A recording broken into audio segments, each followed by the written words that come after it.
सन 1990. श्रीरंग आज बऱ्याच दिवसांनी गावाकडे निघाला होता. मुंबईत एका कंपनीमध्ये वर्कर म्हणून तो कामाला होता. वयाच्या 16व्या वर्षीच त्याने गाव सोडले आणि मुंबईला जाऊन सुरुवातीला बिगारी काम केले आणि नंतर एका ओळखीच्या माणसाने त्याला कंपनीमध्ये कामाला लावले.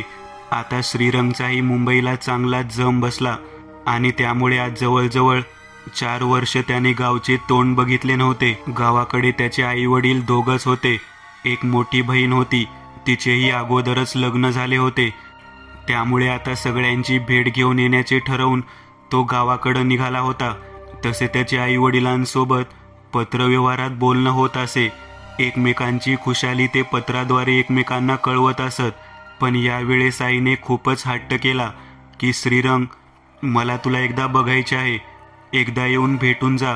आणि याच आईच्या आग्रहाखातर श्रीरंगने गावाची वाट धरली. मुंबईवरून एसटी ही जिल्ह्याच्या ठिकाणी जात होती आणि मग तिथून नंतर तालुका आणि मग गावचा फाटा असा श्रीरंगचा प्रवास होता. गावाला जाण्यासाठी मुंबईवरून 8 तास लागणार होते आणि त्यामुळेच सकाळची एसटी पकडून श्रीरंग वाटेला निघाला.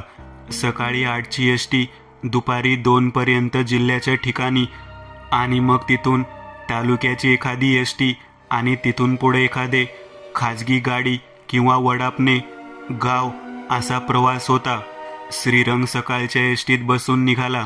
सोबत वाटेत खाण्यासाठी थोडंसं घेऊन त्याने एसटी पकडली. गावातील हवा, वातावरण, नैसर्गिक सौंदर्य, आई वडील, नातेवाईक, बालपणीचे मित्र असा सगळ्यांची आठवण आज श्रीरंग येत होती. गेल्या गेल्या आई वडील आपल्याला बघून किती खुश होतील, आपली किती आतुरतेने वाट बघत असतील. आपण येणार आहोत हे आईने सगळ्या वाडीत केलं असेल. आपल्या सगळ्या मित्रांना सांगितले असेल की श्रीरंग येत आहे. ते किती वाट बघत असतील. आणि यातच श्रीरंगला आठवण आली ती त्याच्या जिगरी मित्रांची, म्हणजे अनिलची. अनिल म्हणजे त्याचा एकदम जवळचा मित्र, सगळ्या गोष्टी त्याच्या सोबत असणारा. एकदा अनिल आणि श्रीरंगने गावच्या पासून 1.5 किमी असणाऱ्या डोंगरावर जायचे ठरवले.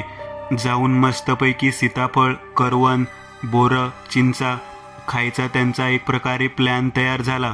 त्यासाठी घरात खोटं बोलू आम्ही आज दिवसभर गोपूच्या शेतात असणार आहोत. गोपूचे शेत हे गावापासून लांब डोंगराच्या पायथ्याशी होतं, त्यामुळे तिथून जाणेही सोपं होतं. आणि गोपूच्या शेतात म्हणल्यानंतर जायची परवानगीही मिळणार होती. घरच्यांना जेव्हा श्रीरंग आणि अनिलने जायची परवानगी मागितली तेव्हा पहिल्यांदा दोघांच्याही घरच्यांनी सरळ सरळ नाकारले. खरं तर आज बाहेर कुठेच पडू नका म्हणून घरच्यांनी बजावून सांगितले. परंतु थोडे रडगाणे केल्यानंतर दुपारच्या आत घरी येऊ या आश्वासनानंतर घरून जायची परवानगी दिली. ती पण त्यांना वाटले की गोपूच्या शेतात जायचे आहे म्हणून. आम्ही खुश होऊन आज सकाळीच दोघं गोपूच्या शेतात म्हणून डोंगरावर जाण्यास निघाले. सोबत पाण्याची एक बॉटल, भाकरी घेतली. गोपूच्या शेतात येऊन तिथूनच त्यांनी पुढचा रस्ता धरला आणि सरळ डोंगरावर चढाई केली. अर्ध्या तासातच डोंगर पार करून एक चिंचेच्या झाडाखाली विश्रांतीसाठी बसले. दोघेही थकले होते.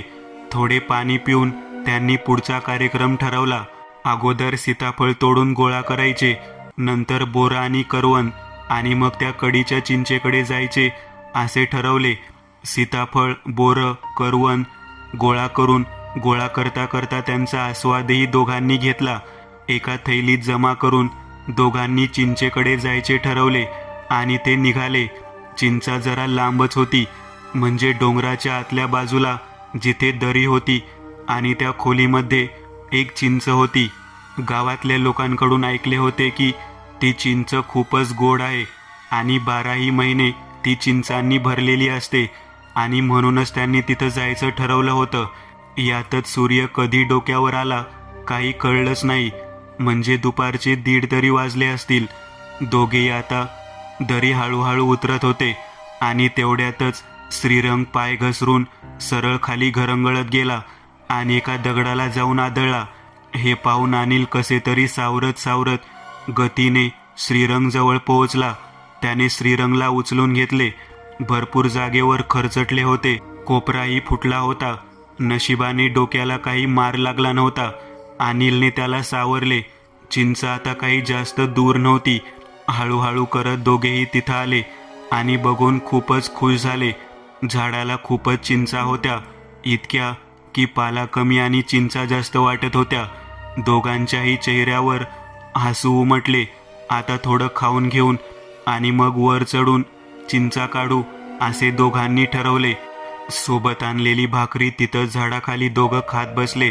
खाता खाता थोडंफार खालीही सांडलं आणि एक हवेची झुळूक दोघांच्या मधून गेली. परंतु जास्त काही लक्ष त्याच्याकडे यांनी दिले नाही आणि जेवण उरकून घेतले. आता अनिल म्हणाला की मी झाडावर चढतो, तू खाली ठेवून चिंचा वेच. आणि अनिल झाडावर चढला. श्रीरंग खालीच थांबला होता आणि त्यातच अजून एक थंड वाऱ्याची झुळूक अगदी त्याच्या मागून स्पर्श करून गेली. आता श्रीरंगचे लक्ष मागे गेले, परंतु मागे काहीच नव्हते. परंतु तो खाली एकटा असल्यामुळे त्याला थोडी भीती वाटू लागली. इकडे अनिल मोठमोठे झुपके खाली फेकत होता. तो जिथे हात लावून ती चिंच पिकलेली असायची त्यालाही आता थोडे वेगळे वाटायला लागले. परंतु त्यानेही जास्त लक्ष दिले नाही आणि भरपूर चिंचा झाल्यानंतर त्याने खाली उतरायचे ठरवले.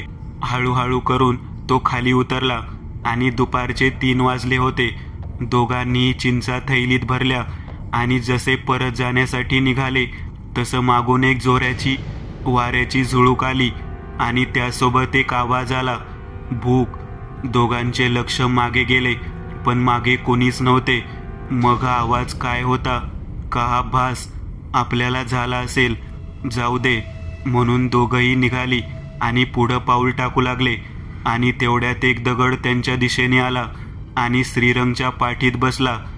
आई ग म्हणून जोरात तो ओरडला. हा दगड कोणी मारला म्हणून दोघांनी मागे बघितलं तर मागे एक आकृती तयार झाली होती. त्यांच्यापासून 20 फुटावरती उभी होती आणि ते बघून दोघांची भीतीने टर झाली. दोघेही ओरडत किंचाळत मिळेल त्या दिशेला पळत सुटले. आणि आता दोघांवरही दगडांचा वर्षाव होऊ लागला. पाठीत दनादन दगड येऊन पडू लागली. दोघांच्याही अंगाची आग झाली, परंतु त्यांनी पळणे सोडले नाही. जीवाच्या आकांताने दोघं पळाली आणि शेवटी येऊन एका झाडापाशी थांबले. सगळे काही शांत झाल्यासारखे वाटत होते, परंतु अनिलचे लक्ष आजूबाजूला गेले आणि भीतीने त्याच्या तोंडातून किंचाळी निघाली. कारण दोघंही फिरून तिथंच चिंचेच्या झाडाजवळ आले होते. आता फक्त चक्कर येण्याची बाकी होती. श्रीरंगच्या डोळ्यातून अश्रू येत होते. हे आपल्यासोबत काय होत आहे काहीच कळत नव्हते. आता दुपारचे 4:30 वाजले होते. इकडं पोरं अजून वापस कसे आले नाही म्हणून घरच्यांना काळजी वाटत होती. म्हणून श्रीरंगचे वडील आणि अनिलचा मोठा भाऊ गुपचूप शेतात बघण्यासाठी आले होते. परंतु तिथं आल्या त्यांना कळले की दोघं इथं नाहीत. मग कुठं गेले असतील? मग नक्कीच दोघं डोंगरावर गेले असतील. म्हणून सगळ्यांनी डोंगरावर जायचे ठरवले. श्रीरंग आणि अनिलला नक्कीच काहीतरी वाईट आपल्या मागं लागलं आहे याची जाणीव झाली. दोघंही भीतीने थरथर कापू लागली. परंतु इथून निघायचं काहीही करून असे दोघांनी ठरवले. श्रीरंगला आता आपल्या बाजूलाच कुणीतरी आहे असे वाटू लागले. आपल्या आजूबाजूला काहीतरी फिरत आहे असे वाटायला लागले. मधूनच त्याच्या शरीराला थंड स्पर्श होत होता आणि त्याच्या अंगावर शहारा येत होता. आणि अचानक अनिल मोठमोठ्याने जय बजरंगबली म्हणून ओरडला आणि श्रीरंगचा हात धरून जोरजोरात पळू लागला. दम लागूस्तोवर दोघं पळत होते आणि शेवटी कसे तरी दोघं अगोदर जिथं होते त्या जागेवर येऊन पोहोचले. आणि मोठ्याने अनिल ओरडला. एक जोराचा वारा आला आणि दोघंही तिथंच बेशुद्ध पडले. सकाळी श्रीरंगला जाग आली तेव्हा तो त्याच्या घरी होता. आई त्याच्या बाजूला बसून रडत होती, परंतु श्रीरंग ठीक होता. नंतर त्याच्या आईने त्याला सगळे सांगितले की तुझे बाबा जेव्हा तुला शोधत डोंगरावर आले तेव्हा तुम्ही बेशुद्ध होता. त्याने अनिलची चौकशी केली तेव्हा त्याला खूप ताप आला आहे आणि तो काहीतरी झोपेत बडबडत आहे असे सांगितले. आणि नंतर 2च दिवसांनी श्रीरंगला इकडं मुंबईला पाठवून दिले. जुन्या गोष्टीची आठवण झाली आणि श्रीरंग गाडीत झोपी गेला. जाग आली तेव्हा तो जवळजवळ पोहोचत आला होता आणि नंतर पुढील 45 मिनिटांत तो जिल्ह्यात येऊन पोहोचला. दुपारचे 2 वाजले होते. तालुक्याची एसटीची विचारपूस केली असता गाडीत काहीतरी बिघाड झाल्यामुळे गाडी येण्यास थोडा उशीर होईल असे सांगितले. असे गाडीची वाट बघत श्रीरंग बस स्थानकात बसला. 2.5 तासानंतर अखेरीस गाडी आली. तिथून तालुक्याला येण्यास 6 वाजले. तालुक्याला येऊन श्रीरंगने एक टपरीवर जाऊन चहा घेतला आणि तिथंच गाडीची वाट बघू लागला आणि त्याच्या कानावर आवाज पडला, गोपाळवाडी फाटा, चला. आणि चटकन जाऊन श्रीरंगने जागा पकडली. गाडीतील लोकांसोबत बोलत बोलत गाडी फाट्यावर आली आणि आता रात्रीचे 7:30 वाजले होते. फाट्यावर कुणीच नव्हते. इथून पुढं गोपाळवाडी अर्ध्या तासाच्या अंतरावर होती. एक पाऊल टाकत श्रीरंग निघाला होता. चारही बाजूला कुठं झाडे झुडे तर कुठं मोकळं रान होतं आणि त्यातच त्याला पुढं कोणीतरी चालताना दिसले.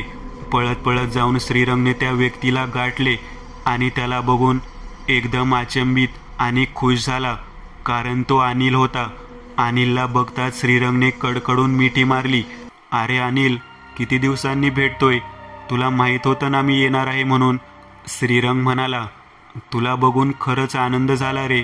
अनिल म्हणाला, अरे पण अनिल, हे काय तुझ्यात काहीच कसा बदल झाला नाही, अगदी तू तेव्हा जसा होतास तसाच आहेस.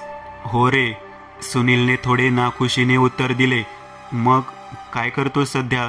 काही नाही. बरं, घरचे कसे आहेत सगळे? काय माहीत नाही रे. म्हणजे? अरे असे काय म्हणतोयस? आणि आता इथे यावेळेस काय करत होतास? कुठे बाहेर गेला होतास का? नाही रे, रोज इथेच असतो. श्रीरंगला आता थोडं विचित्र वाटत होतं की हा असे काय बोलतोय. बरं जाऊ दे, आता मी आलोय. आता तुलाही माझ्यासोबत मी मुंबईला घेऊन जातो. अनिल फक्त थोडा हसला. आता दोघेही गावात आले होते, परंतु गावाची वेस अजून थोडी लांब होती आणि अचानक वातावरणात थोडा गारठा जाणवायला लागला. थंड हवेची झुळूक उठायला लागली. तसा अनिलचा चेहरा निस्तेज झाला आणि अचानक अनिल वाट सोडून थोड्या झाडीमध्ये घुसून पुढे चालू लागला. श्रीरंगचे त्या बाजूला लक्ष गेले. अरे हा अनिल तिकडे कुठे जातोय? आणि त्या बाजूला तर तो गोरे पाटलाचा वाडा आहे, जो खूप वर्षांपासून बंद आहे. श्रीरंगही त्याच्या पाठीमागे जाऊ लागला. तसे अनिल मोठमोठे पावले टाकत पुढे चालू लागला. श्रीरंगने अनिलला हाक मारली, परंतु काहीच उत्तर आले नाही. अनिल मागे वळून सुद्धा बघत नव्हता. आता श्रीरंगने त्याच्या मागे धाव घेतली आणि मोठमोठ्याने हाका मारू लागला. तसा अनिल अजून झपाझप पावले टाकत वाड्याच्या गेटजवळ जाऊन पोहोचला. श्रीरंगने आता मोठ्याने अनिलच्या नावाने हाक मारली आणि अनिलने मागे वळून पाहिले आणि जोरात ओरडला, निघून जा इथून. आणि श्रीरंगने अनिलचा खरा चेहरा पाहिला. पांढरा फटक पडलेला, पांढरे डोळे, काळे पडलेले दात आणि डोळ्यातून येत असलेले अश्रू लाल रंगात. श्रीरंगचे अंग जागेवरच गोठले.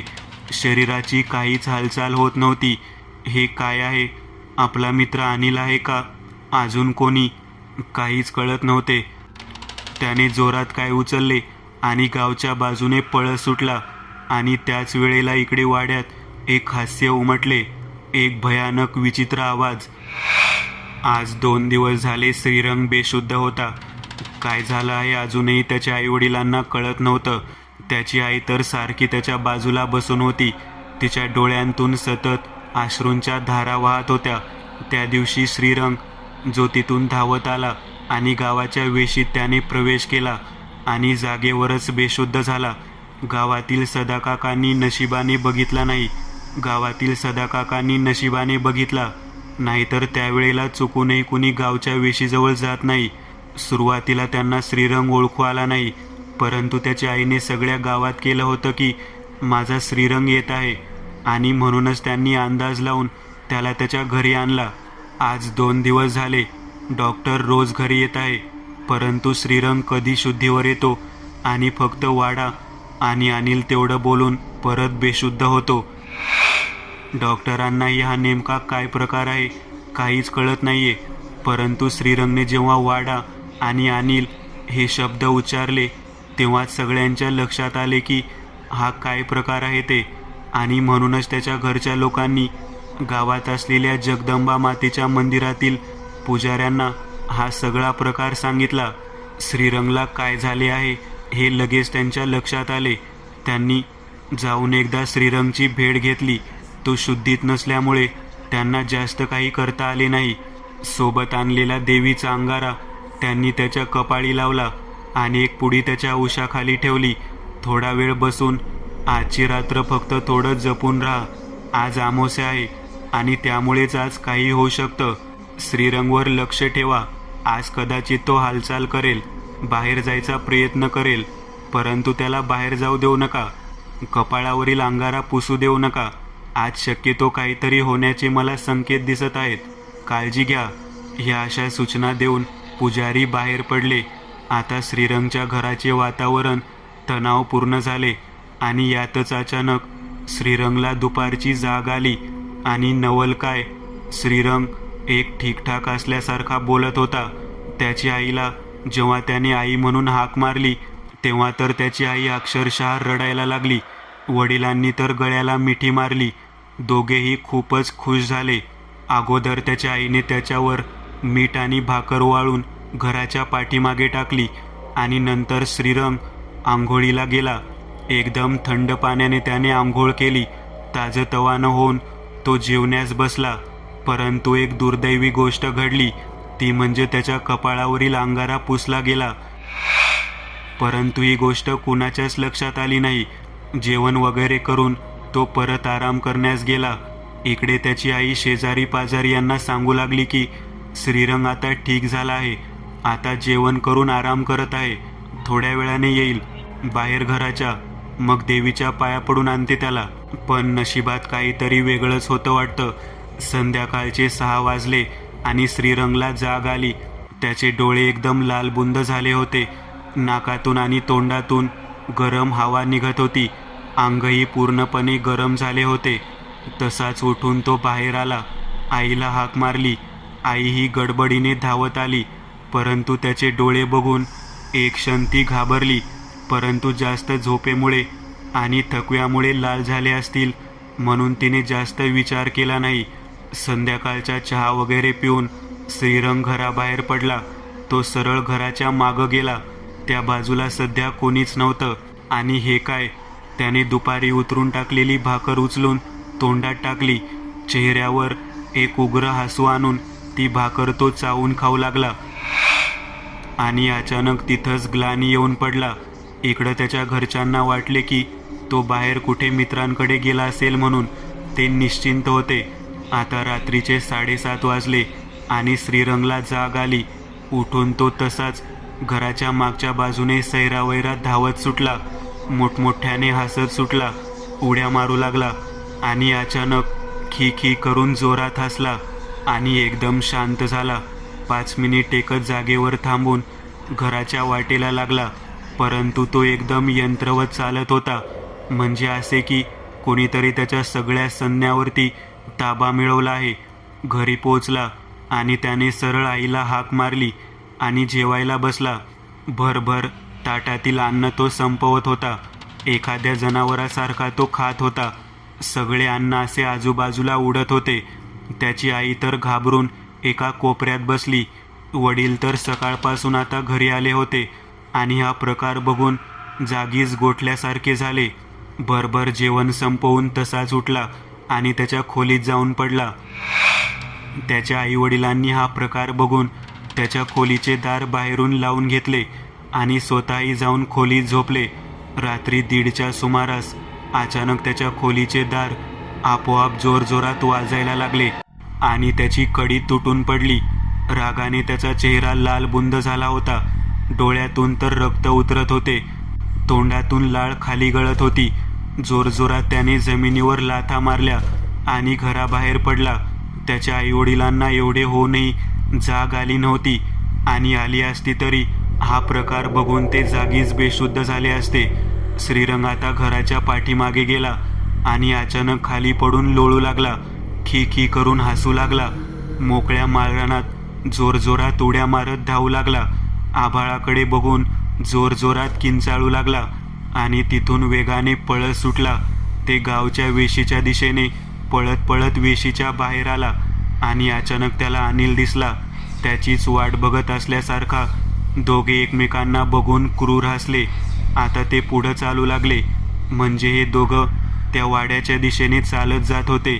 अचानक अनिल उड्या मारू लागला आणि श्रीरंग सुद्धा उड्या मारत मारत दोघे वाड्याच्या दरवाजापर्यंत पोहोचले. आणि अनिलने श्रीरंगला आज्ञा दिली, दार उघड. आणि श्रीरंगने जसा दरवाजाला हात लावला तसा दरवाजा त्याला इतका गरम लागला की चटका बसला. अजून एकदा अनिलने त्याला आज्ञा दिली, उघड. आणि जीव खाऊन श्रीरंगने दरवाजा आतमध्ये ढकलला आणि आभाळात एक जोराची वीज चमकली. कडकड असा आवाज झाला आणि जोरजोरात कुणाच्या तरी हास्याने ते वातावरण थरारले. इकडं गावात दासबापू पुजारी दचकून झोपेतून जागे झाले. भयानक अंधारी रात्र. आकाशात ढगांचा गडगडाट सुरू होता. जोरजोराचा वारा वातावरणात हौदोस माजवत होता. घुबडाचे घुतकार चोहीकडे घुमत होते. त्यातच एक आवाज येत होता, चर चर. कोणीतरी पालापाचोळा तुडवत वाट काढत चालत निघाले होते. त्या जंगलातील वाटेवर कुणाच्याच पायाचे निशाण दिसून येत नव्हते. म्हणजे हा जो कोणी होता तो पहिल्यांदाच आणि पहिलाच तिकडं निघाला होता. परंतु तो कोण होता? आणि एक जोरात अशी हाक कुठून तरी आली, सुधीर, जरा हळू बोल. आणि पळतच कुणीतरी त्याच्या मागून आले. कदाचित तो मागे राहिला असेल आणि हा जरा पुढे निघून आला असेल आणि आता त्या मागे राहिल्यानेच हाक दिली होती. गणेश, अजून किती वेळ? सुधीरने विचारले. त्याचे नाव गणेश होते तर. अरे भाऊ, येईलच इतक्यात, तो आजूबाजूला बघून म्हणाला. ते दोघेही आता जंगलाच्या खूप मध्ये आले होते. परंतु अजूनही इच्छित स्थळी ते पोहोचले नव्हते. अजूनही ते चालतच होते. आणि अचानक गणेशला समोर धूर दिसला. भाऊ, तिकडे बघ, गणेश सुधीरला म्हणाला. सुधीरने तिकडे बघितले आणि अचानक त्याच्या चेहऱ्यावर कुत्सित हसू आले. म्हणजे आपण पोहोचलो तर? गणेश, जरा सावधान, पुढे काही असू शकते. आणि ते दोघं त्या धूर ज्या बाजूने येत आहे त्या बाजूला निघाले. 20-25 पावलं झाले असतील आणि अचानक खूप घनदाट झाडी समोर दिसली. परंतु तो धूर कुठून येत आहे हे काही नजरेस पडत नव्हते. दोघांनी एकमेकांकडे प्रश्नार्थक नजरेने बघितले आणि अचानक जोरजोरात हवा सुरू झाली आणि समोरची झाडी हलू लागली. दोघांचेही लक्ष त्या बाजूला गेले आणि समोर दिसली एक झोपडी आणि तो धूरही त्या झोपडीतून येत होता. सुधीर मनातल्या मनात हसला. ती दोघे योग्य त्या जागी पोहोचले होते. गणेश, सामान काढ, सुधीर गणेशला म्हणाला. लगेच गणेशने एक पुस्तक बाहेर काढले. सोबत अजूनही खूप वस्तू होत्या.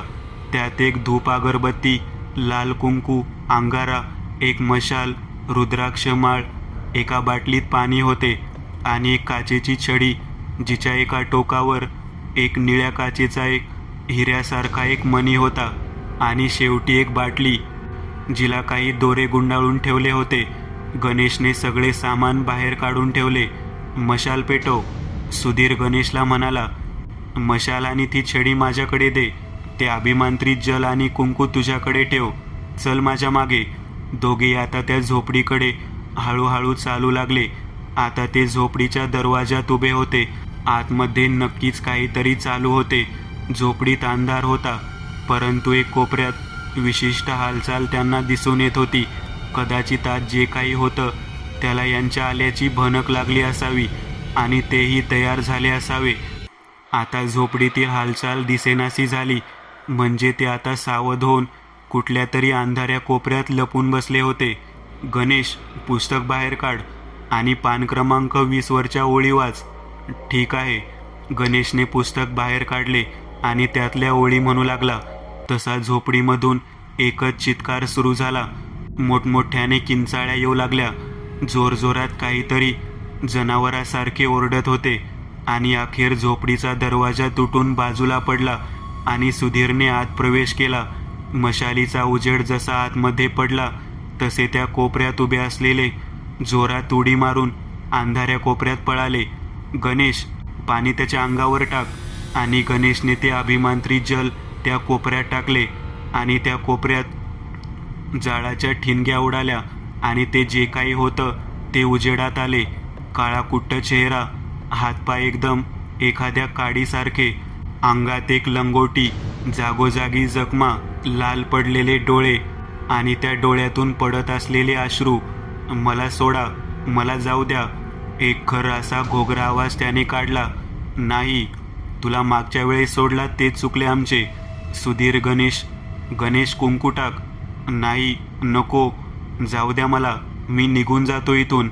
असे म्हणून त्याने गणेशने कुंकू टाकण्या अगोदर गणेशवर हल्ला केला आणि आपली धारधार नखे गणेशच्या पायात घुसवली. आ करून गणेश जोरात ओरडला. लगेच सुधीरने ती छडी समोर धरली, त्यावर मशालीचा उजेड टाकला आणि तो उजेड त्या पिशाच्यावर पडला आणि ते जागीच तडफडू लागले. तसेच गणेशने उठून ती बाटली, धागेदोरे गुंडाळले होते, ती बाटली बाहेर काढली आणि इकडे सुधीरने तो उजेड तसाच त्या बाटलीवर टाकला. एक मोठा प्रकाश तिथं तयार झाला आणि ते पिशाच्य त्या बाटलीत बंद झाले. झाले काम. सुधीरने एक सुस्कारा सोडला. गणेशला उचलून त्याच्या पायावर ते अभिमंत्रित जल टाकले आणि त्याची जखम लगेच बरी झाली. गणेश चालायचे. सुधीर गणेशला म्हणाला, हा निघूया भाऊ. ती दोघं परत वाटेला लागले.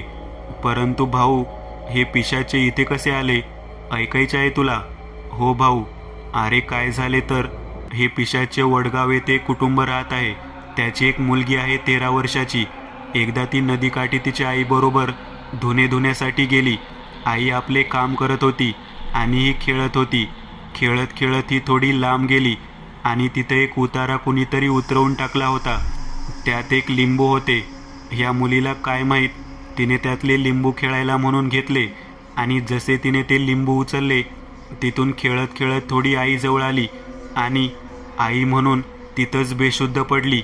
तिच्या आईने पळत जाऊन तिला उचलले आणि तिथंच आरडाओरड सुरू केली. आजूबाजूला काही लोक होती. त्यांनी तिला उचलून घरी आणली. त्यातल्या एकाने ते लिंबू बघितले होते.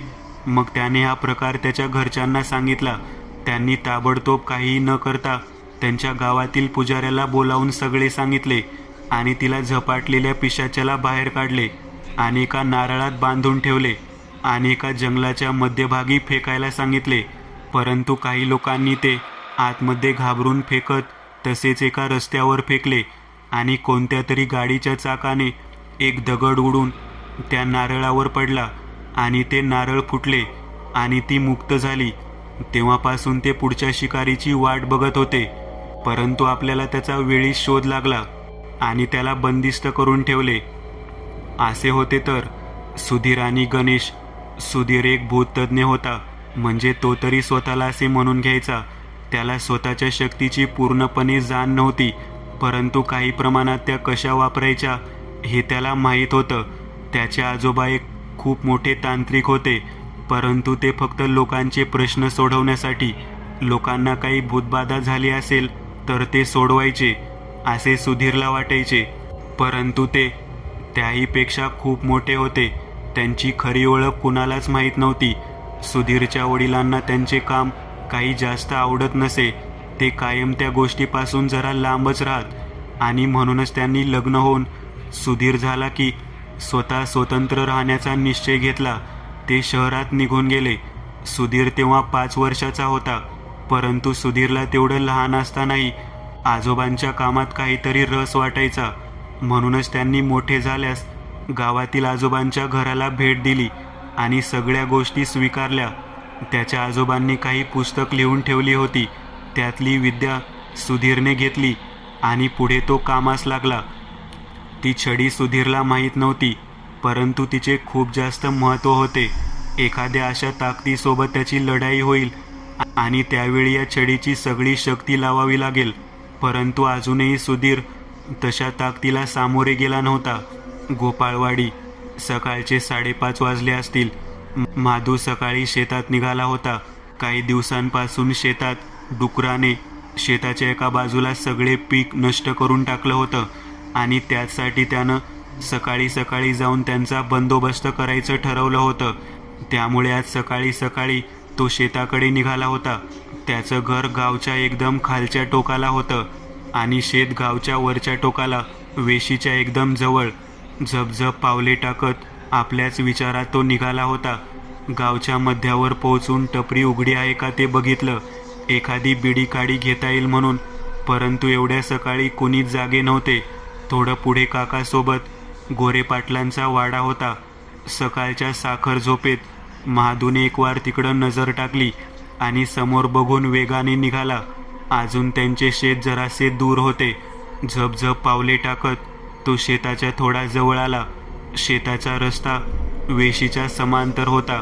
वेशीजवळ पोचून चपलेचा अंगठा नीट करण्यासाठी महादू खाली वाकला आणि काही वेळाने परत वर झाला आणि त्याचे लक्ष आता वेशीच्या बाहेर असलेल्या एक मोठ्या पिंपळाच्या झाडाकडे गेलं. कोणीतरी तिथं उभा होते, परंतु अंधारात काही दिसून येत नव्हते. कुणाची तरी किंचितशी हालचाल दिसून येत होती. महादूने स्वतःजवळ असलेली विजेची विजेरी त्या दिशेने लावली, परंतु त्याचा उजेड तिथपर्यंत पोहोचत नव्हता. महादू तिथंच थांबून ते काय आहे ते बघू लागला. ते जे काही होतं ते आता हालचाल करत होतं. हळूहळू त्याची जागा सोडत होतं आणि पुढे येत होतं, परंतु त्याची हालचाल अशी कशी होती? त्याच्या दोन्ही पडणाऱ्या पावलात एक वेगळी चल होती, थोडी वाकडी, आणि त्याचे पाय हे साधारण पेक्षा जास्तच फाकलेले दिसत होते. तशाच ढांगा टाकत ते पुढं येत होतं. एव्हाना महादू येत होता की हे जरा वेगळंच काय आहे, परंतु काय आहे हे बघितल्याशिवाय तो हालणार नव्हता. आता ते खूप पुढं आले आणि आता महादूच्या कानावर गुरगुरण्याचा आवाज येऊ लागला. म्हणजे ते गुरगुर करत होते. आता ते महादूच्या खूप जवळ आले आणि एका जागी थांबले, परंतु अजूनही त्याचा चेहरा स्पष्ट दिसत नव्हता. महादूने विजेरी त्याच्या तोंडावर चमकली आणि ते जोरात किंचाळली आणि महादूने जो चेहरा बघितला त्याने त्याच्या अंगाचे पाणी झाले. अंग थरथर कापू लागले. जागेवरच शुद्ध हरपते की काय असे झाले. सकाळच्या थंड वातावरणातही त्याला घाम फुटला. जागेवरच अंग घामाने भिजला. ओरडायचा प्रयत्न करूनही तोंडातून शब्द निघेना झाले. पळू वाटत होते, परंतु पाय जागीच गोठली गेली. तो चेहरा श्रीरंगचा होता. जागोजागी चेहऱ्यावर जखमा. चेहऱ्याचे मांस ओरबडले होते, त्यामुळे मांस जागेवरच लोंबत होते. दोन्ही बाजूने ओठ फाटले होते आणि नाक तर नव्हते. अंगावरील कपडे जिथं तिथं फाटले होते आणि त्याचे पाय मधूनच जास्त फाकवले होते, म्हणूनच मधीच फाटले होते आणि म्हणून तो वाकडे चालत होता. हे असले ध्यान बघून कसा तरी जोर धरून बोंब मारत महादू पळत पळत गावाकडे गेला. सगळा गाव त्याच्या आवाजाने जागा झाला आणि जो तो दारातून बाहेर येऊन काय प्रकार आहे तो बघू लागला. महादू पळत पळत पाटलांच्या घराबाहेर जाऊन त्यांच्या दरवाजात जाऊन पडला. काय झाले म्हणून पाटील घराबाहेर आले आणि दरवाजात पडलेला महादू बघून चकित झाले. गावातील लोकही आता काय असेल म्हणून हळूहळू पाटलांच्या घराबाहेर जमू लागले. 2-3 जणांनी जाऊन त्याला उचलले आणि एका ओट्यावर बसवले. जरा धीर देऊन पाणी पाजून काय आहे तो प्रकार विचारला. सुरुवातीला अडखळत बोलत त्याने नंतर सगळा प्रकार सांगितला आणि सगळा गाव हादरला. जो तो एकमेकांच्या तोंडाकडे भीतीच्या नजरेने बघू लागला. त्या गर्दीत श्रीरंगचे आईवडील सुद्धा होते. सकाळपासून श्रीरंगही त्याला दिसला नव्हता. त्याची काळजी दोघांना लागून होती आणि हे आता काही वेगळंच प्रकरण. महादूला तो कोण आहे हे ओळखू आले नव्हते. पाटलांनी एक जणाला जाऊन मंदिरातील पुजाऱ्यांना बोलावून आणायला सांगितले. ते आल्यानंतर सगळा प्रकार त्यांना सांगून सगळं गाव वेशीच्या दिशेने निघाला. कुणाला उत्सुकता होती, कुणाला भीती. आता सगळं गाव वेशीवर आला होता आणि वेशीच्या आत कोणीतरी पडलेले दिसले. दोघांनी जाऊन बघितले आणि जागेवरच हादरले, कारण महादूने सांगितलेले सगळे खरे होते. परंतु आता ते जे काही होते ते गतप्राण झाले होते. पुजारी यांनी जाऊन हा प्रकार बघून तेही चकित झाले. गर्दीत जाऊन त्यांनी श्रीरंगच्या आईवडील यांना कसा तरी हे सांगून बघायला बोलावले आणि ते बघून ती दोघंही जागेवरच बेशुद्ध झाले. कसा तरी त्यांना जागे केले आणि त्याची आई मोठमोठ्याने आक्रोश करू लागली. वडीलही छाती बडवून बडवून रडू लागले. गावातील लोकही हा प्रकार बघून काहीसे दुःखी झाले. काही जण चर्चा करू लागले की हे कोणी केले असेल. काही जणांनी जाऊन त्याचे शरीर उचलून घेतले आणि त्याच वेळी जोरात वीज आकाशात चमकली आणि काळ्या ढगांची गर्दी जमू लागली आणि जोरजोरात हवा सुटली. एकच आवाज आला आणि सगळ्यांचे लक्ष त्या झाडीत लपलेल्या त्या वाड्याकडे गेले आणि वाड्याच्या छतावर एक आकृती दिसली, एक काळी आकृती. आणि इकडे पुजारी महाराजांच्या तोंडून राम राम शब्द बाहेर पडले. त्यांचेही अंग थरथर कापू लागले आणि झपझप पावले टाकत गावाकडे लोक पळाले. मित्रांनो, आज पुरतं एवढंच. तुम्हाला जर काही गोष्ट आवडली असेल तर नक्की लाईक करा. तुमच्यापैकी बरेचसे जण व्हिडिओ लाईक न करताच पळून जातात, पण हा जर व्हिडिओ तुम्ही लाईक केला तर मला जरा बरं वाटेल आणि असेच भारी भारी व्हिडिओ बनवायची माझ्यात एनर्जी येईल. त्यामुळे नक्की लाईक करा. आणि अजूनही कोणी या चॅनलला सबस्क्राईब केलेलं नसाल तर लगेच सबस्क्राईब करून टाका. आणि बाजूची घंटी ती मात्र दाबायला विसरू नका. देवाची घंटी आहे ती. चला तर मग पुन्हा भेटूया अशीच एक आगळी वेगळी गोष्ट घेऊन पुढच्या